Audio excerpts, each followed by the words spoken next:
Un point important va être celui de l'autoréalisation des prophéties et l'investissement. Le seul indicateur qui ne se trompe jamais, c'est celui de la bulle spéculative. C'est-à-dire que vous pouvez regarder n'importe quelle figure chartiste, que ce soit des épaules, tête-épaule, je sais pas, des drapeaux, ce que vous voulez. Ça va avoir une vertu, comme je le disais tout à l'heure, statistique. Cette vertu statistique, ben, elle se trompe, elle est juste un indicateur. Il y a une figure qui, par contre, se retrouve à chaque fois de la même façon. Vous pouvez regarder chaque bulle qui a eu lieu, que ce soit pour les tulipes, que ce soit pour le Bitcoin. Les différentes bulles de Bitcoin, en plus, sont quasiment toutes similaires. C'est vraiment troublant.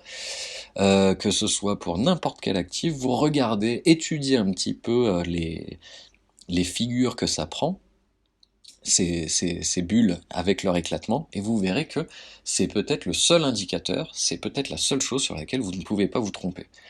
Dès lors que vous voyez que ça ressemble à ça, vous pouvez fuir. Les autres indicateurs techniques donnent donc en quelque sorte une probabilité, rien de plus. Malgré tout, connaissez-les. Vous connaîtrez ce que la plupart des petites mains feront, ou pas. C'est là où je parle d'autoréalisation des prophéties. En psychologie, une autoréalisation des prophéties, c'est euh, telle chose devrait logiquement se passer. Je pense que je ne vais pas réussir. Ah voilà, j'ai un bon exemple assez simple que tout le monde connaît. Vous êtes en train de débarrasser une table, vous avez posé des verres sur un plateau ou quoi que ce soit.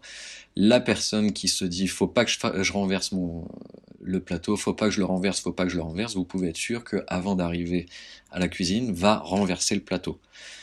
Euh, c'est ça un petit peu l'autoréalisation des prophéties. Les personnes qui réussissent des prouesses, on va dire, physiques ou quoi que ce soit, des choses d'adresse, sont des personnes qui vont justement se visualiser en train de le réussir.